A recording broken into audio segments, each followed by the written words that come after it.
All right, awesome. Thanks for joining us. So we're here to talk about communication or the lack thereof. Marketing is all about communication, good communication, but internally, sometimes communication can break down. People get busy, they need things fast, and there are just a lot of opportunities for friction to creep in and for a lack of communication to create an impediment to success, which is a really big shame, but also super common. And of course, this is all happening against a backdrop of just rapid technological change. So there's that. But teamwork makes the dream work, and that is what we're here to talk about. So I'll have everybody introduce themselves. We can start with you, Jeff, and just work our way down. And if you could talk a little bit about yourself and about your team structure and a fun fact, why not? My fun fact is that I know the beginning of the Canterbury Tales in Middle English. I paid a lot for college, that's all I got. Wow. Your turn. My fun fact is I do not know the Canterbury Tales in medieval English. I'll teach you later. That would be awesome. Yes, good to be here. Jeff Perkins, CMO of a company called ParkMobile. Does anyone here have the ParkMobile app on their phone? Oh, a few of you, okay. If I was in a different city, like where more people drove, I think more hands would go up. But we're the #1 app for parking in the United States. We do roughly about 500,000 parking transactions every single day through the app. The way our team is set up at ParkMobile, because we have B2C part of the business where it's acquisition and retention, so we have teams that are doing that. We have a B2B side of the business where they're really focused on acquiring the next city, acquiring the next venue that has parking to sell. And then we have an analytics team, and roughly 14 of us at ParkMobile.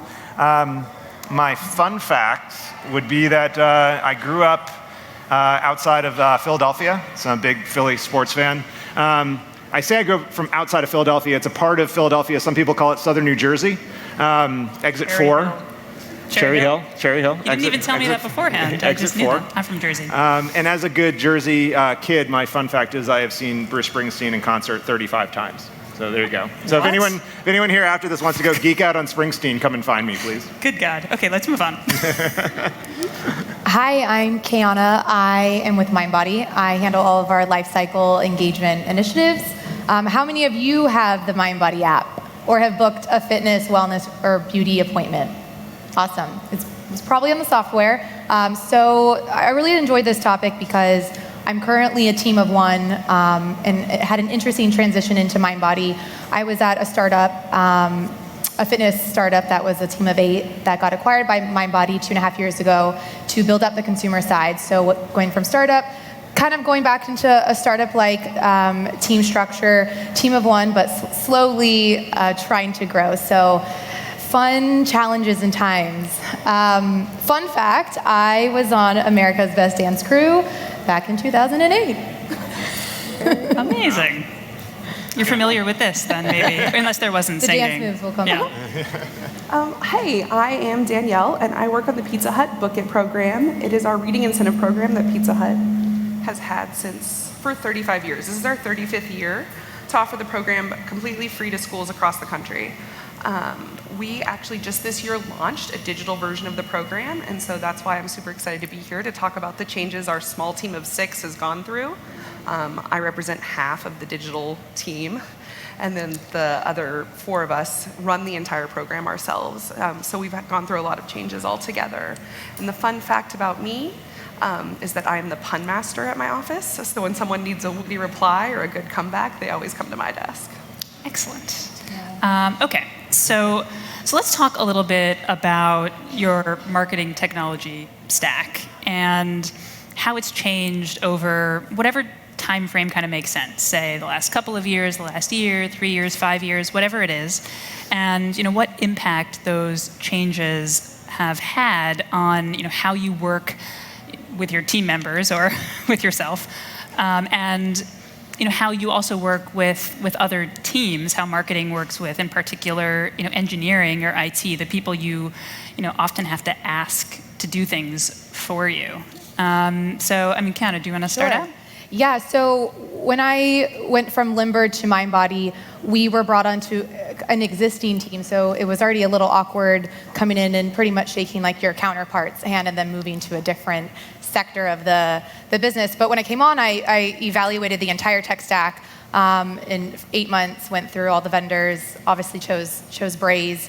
It was a grueling process, but I think the thing, going back to how your tech stack has evolved and how you're working with your team members, the most important thing I learned through that is really establishing a relationship with your engineers. Not just be nice to them the day before and then asking for your favor the next day. I really did work with them every day, and I would sit next to them and just like, hey, teach me, like, what does this mean? Or what is this CocoaPod, whatever keyword they would be using, to understand how, we're going to integrate all these new tools, taking out existing tools, integrating new tools. It was a really interesting experience, but definitely, working closely with the engineers who are, behind the scenes and actually befriending and learning what they will be doing to benefit myself.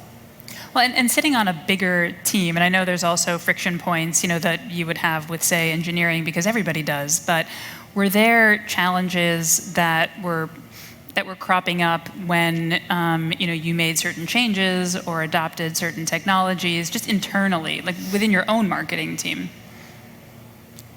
For me? For you, yeah. Well, because you have, I think, the biggest marketing team on this stage. Yeah, it's, the thing that I think used to happen with marketing is that we would do anything within our power to not work with IT. So if IT managed the website, we'd fight to get it out of IT's hands, and we'd set it up in WordPress, and we'd go buy all these cool plugins, and we put it on our corporate cards because we didn't want to go through procurement processes. And it was like, they called it shadow IT for a while, and like marketing was acquiring all this budget. But what I've found, I think the big changes in the last couple of years is that the product sets have gotten so complex that it's impossible not to engage IT anymore. And so, like Keana said, you have to form that partnership with IT, like between the entire marketing department and the entire IT department, which is super challenging, because you couldn't find two different groups of people in the organization than the marketing people and the IT people. Are there IT people here? A couple IT people, okay. You might relate to this statement. Marketing people generally are rule breakers. IT people are generally rule followers, which basically presents the whole problem with those two groups collaborating. The whole problem with those two groups collaborating, because we have different DNA, we have different mindsets. So how do you overcome that? What I've found is that, because I need IT desperately to help me. I can't get a tool like Braze in our app without IT resources. But what I've found is that the IT people are working really hard in a bubble, and they don't often see the bigger picture of the business. So as marketing, the way I've been able to build a relationship with the IT guys is that I actually tell them what the impact of their work is. And that might sound like ridiculous, but IT people oftentimes do not understand what they're doing for the business. They're heads down in code, they're cranking through releases, they're getting beat up because there are defects in production, but they often don't see the most important thing, which is, hey dude, we just released a new feature and we grew our revenue 10%. And when you tell an IT person that, it's like it's their birthday. It's like you've just told them the greatest thing, because finally they're able to connect the dots on all of the hard work they're grinding through, and then the ability to make an impact on the business. So I want to talk a little bit before some of the advice, because that's a great piece of advice, right? Like, go back and tell the people you're working with how they had an impact on the business, or make friends, like just be a human being. But before talking about success stories, let's talk a little bit about some of the additional friction points, because if you can identify those, then you can know how to deal with them. So from your experience, Danielle, like, what are some friction points that crop up, between teams? Or I know it's a small team, but still, I mean, you're collaborating daily with people, trying to get things done, and there are a lot of opportunities for like communication breakdown. So like, what are some examples of those friction points that happen as you're just like heads down trying to work? Like, you have deadlines. Yeah, for sure. One of the things we've done is create a brand new digital landscape for Book It, and we created a new enrollment process for teachers as well as a new back-end app for our in-house operations team. And we needed to work hand in hand with them to make that as successful as possible. And they were giving us tickets or issues they saw in the app, and we were putting them into Jira, and then they felt like they were disappearing. So it was a lack of communication on both sides to make sure they were being heard and that we were respecting them and taking everything they had to say into consideration, and us letting them know it was getting taken care of. And our solution to that ended up being creating a board in our area of every single ticket and how we had prioritized them, a physical representation in our office that you could go up and manipulate if you needed to. And it really allowed them to see that every issue they had brought to us was represented there, and it helped them see how hard it was for us to prioritize everything we were trying to get done. They said, oh my goodness, like, this is, glad I don't have that job, but it helped them see the process of getting through those tickets, getting things done, and that we weren't going to forget anything.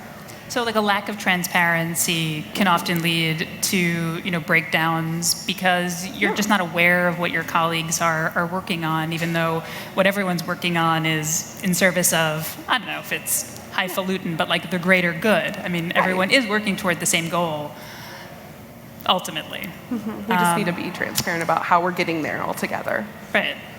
Yeah. Do you guys experience the same, sort of friction points? What would be maybe another example of somewhere where communication can break down? I think, like, product and marketing is two teams that were a little siloed, so that's a huge, two teams that really need to stay in communication, especially when you are onboarding a new tool or just wanting to, put in a request for something about a feature. And and just with change, like bringing on new processes or tools, it's going to disrupt it, right? And so you have like the engineers who are maybe used to doing things a certain way, and when you're bringing in a new tool, it really impacts their world and their environments. But you have to kind of remind them the long-term success that it will bring, even though it's disrupting like the current workflow.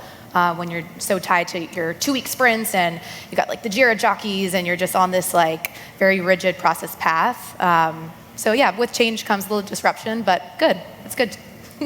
I mean, do you feel like you're getting there? You were saying, IT may be the last people you wanted to work with, and they were not super excited maybe, working with marketing, because I imagine, something's going on with a campaign and you just sort of show up at someone's desk and you're like, do this for me. And that doesn't foster a great relationship. So, like, what? Yeah. Well, kudos to you for actually using Jira. I won't use Jira, but because usually when I go ask a developer for something, they're like, "Is it in Jira?" Yeah, if it's not in Jira, it's not happening. I was like, "Does it have to be in Jira?" It has to be in Jira. It makes me so sad. But one of the things I think that I've recognized, as kind of a leader in the organization, when you have two groups that have to work together, and one group tends to be more extroverted and one group tends to be much more introverted, you can't just assume they're going to work well together. You actually have to create the setting for them to work well together. I mean, if anyone has done like the Berkman or the DISC or any of those kind of assessment tests, you know that the last thing an introvert wants is for like a friendly marketing person to come up to them in the beginning of the day, be like, "Hey, how are you? How was your weekend?" Like, that's like, for an introvert, that's the worst thing that someone could do. But marketing always tends to kind of over-index on extrovert, and IT tends to over-index on introvert, which creates some challenges. But we've done exercises internally where we've actually done group DISC assessments. So people could actually, from different departments, actually could understand their communication styles. And it's eye-opening when you learn that, when a marketing person learns that, oh, not everybody is totally outgoing and friendly and wants to like chat it up like half of the day. And the IT people are like amazed that, oh, like I could actually talk to the marketing people and they'll listen to me. So it's an interesting, like, being able to kind of use some of these more academic frameworks to create, to teach people about communication styles and how you have to work together.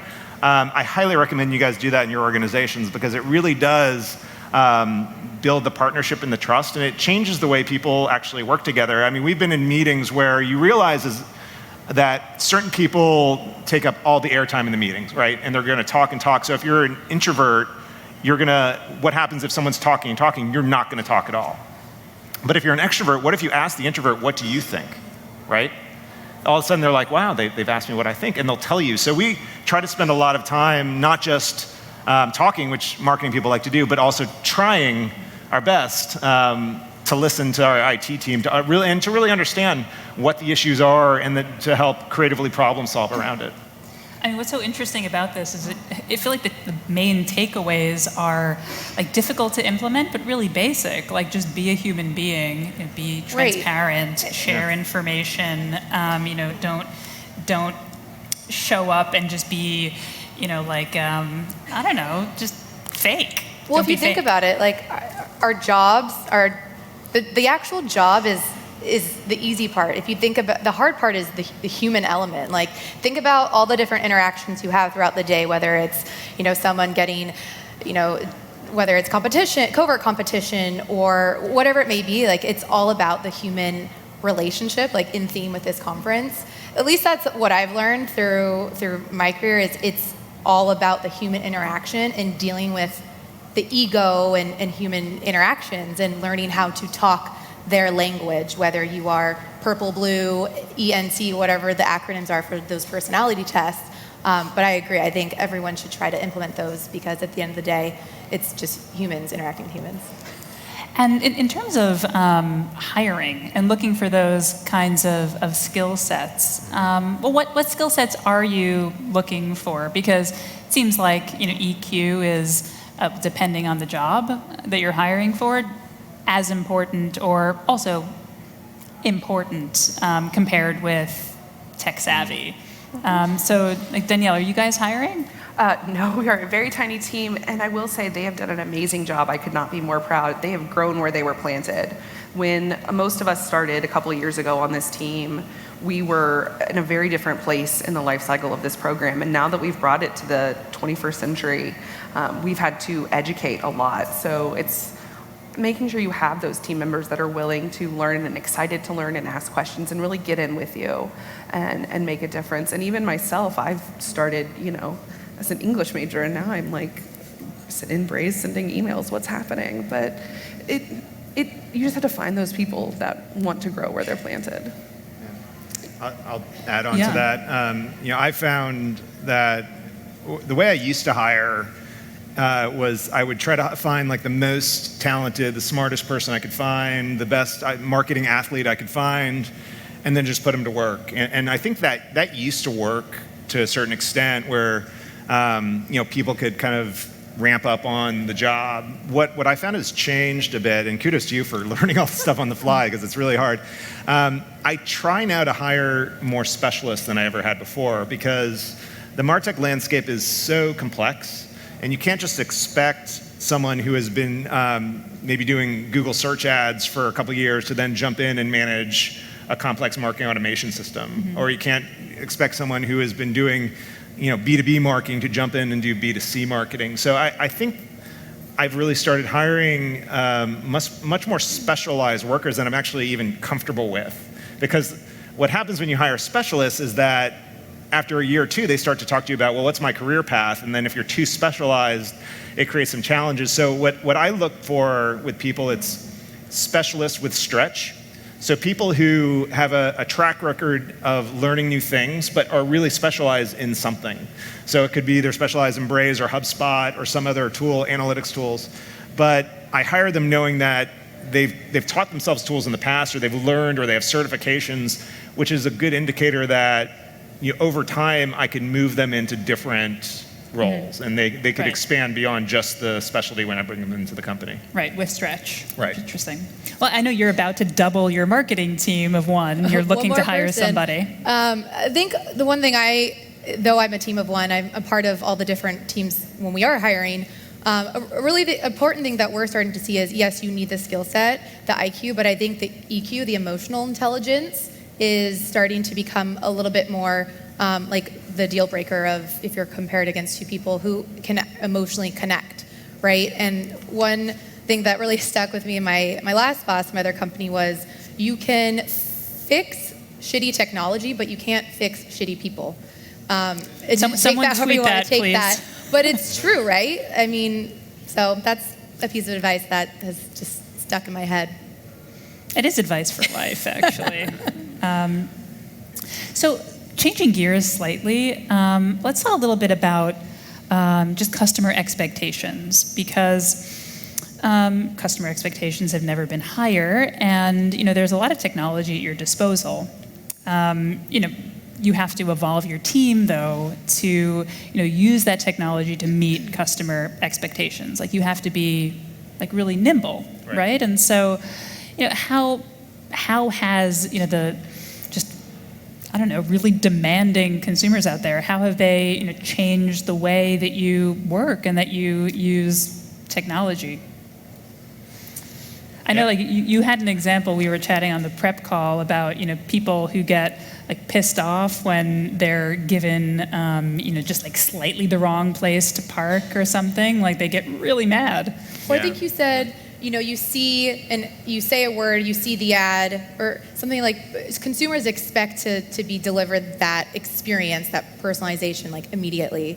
I think you said something like that, but anyways, yeah, I think consumers are the expectation is very high with, how you personalize the message based on, whatever ads or whatever they're seeing out there. So yeah, the stakes are high, and it makes it harder for us as marketers to make sure to deliver, the right message at the right time to the right person. Yeah, I'm constantly amazed that what people complain about on social media about a parking app, for example. Like, we send people messages sometimes. We know that a parking app is not the most important app you have on your phone. We know you're not going to be home on a Saturday. Oh, let me check out where the parking is. Speak for yourself. Yeah, I mean, maybe you do. Yeah. When you're reading Canterbury Tales and indeed, in Middle English on a Saturday night. Yeah. But so we always try to not be too obtrusive, and we try to deliver content that we think it's going to help people as they're thinking about, I'm going to downtown Atlanta, or I'm going to this stadium. And sometimes we'll send them a message, and then they'll post it on social media. They'll be like, the last thing I need is an email from a parking app telling me about where I could park. In that voice. Yeah. Exactly that voice. And then I always clap back and tell them I hate them, and it goes downhill from there. But yeah. It's like, I mean, we've kind of spoiled consumers to some extent, because we've become pretty good at what we do as marketers. Like, we do generally get the right message to the right consumer at the right time, but where that kind of goes off the rails is when sometimes you may hit that wrong consumer with the wrong message at the wrong time, and then they go and take you to task on social media for it, which is always a challenge. And I think we always look at it as, okay, let's take it and learn from it and see what we can do. But last year we did a Happy Holidays email from ParkMobile. I've never gotten more hate mail about a happy holiday. It's like, I don't need a Happy Holiday email from ParkMobile, dude. No, I have a similar story. I think that consumers we live in a society that's, I think, a little bit more sensitive, right? And we have to be sensitive to their sensitivity. And we sent a simple push notification after Halloween last year about burn off the candy, not exactly like that, but alluding to get back on your fitness regimen. And we got so much backlash of, you're judging my body type and make me feel terrible. And I just tried to give you encouragement. But yeah, I think we live in a really sensitive society, so it makes it really tough. And I know, teachers, you work closely with educators, so I can imagine that's a even more challenging or different group of users. It's definitely a different set of users that we're reaching out to. And on the personalization note, we're on the precipice of being able to really personalize our content that we're creating for teachers very shortly with the invention of creation of our new digital system, as well as Braze. I'm going to be able to target teachers based on something simple like grade level, which is something we've never been able to do before. Give them book recommendations by grade level or interest of their student, reaching out to parents and teachers, and then our other subset, which is homeschool families. They all need to hear a different message from us as far as the program goes, and so making sure they're getting the right thing at the right time is something we're finally starting to be able to do on a way more personal level, and it's super exciting. So we literally have 40 seconds left. I'd like everyone to give really a 5-second takeaway. I mean, mine, I'm going to steal what you said, is that you can change shitty technology, but you can't change shitty people. That's my takeaway. I just think, the technology is only advancing. For marketers to be successful, they're going to have to realize that the relationship with IT has to change. And so I'd encourage everyone here to go, take your IT team out to lunch and buy them some beers. I really took to heart what Jeff said in our practice chat before this on a phone call of actually showing the results and success and impact of that new feature or whatever it is that your engineer or developers created. I literally after that, I was like, hey Matt, do you want to know the success of how many bookings we drove from this thing you helped? So I would say share the success with the peeps behind the curtain. And a little swag never hurts. Donuts for all. Great. Well, thank you so much, guys, for joining us. And cool.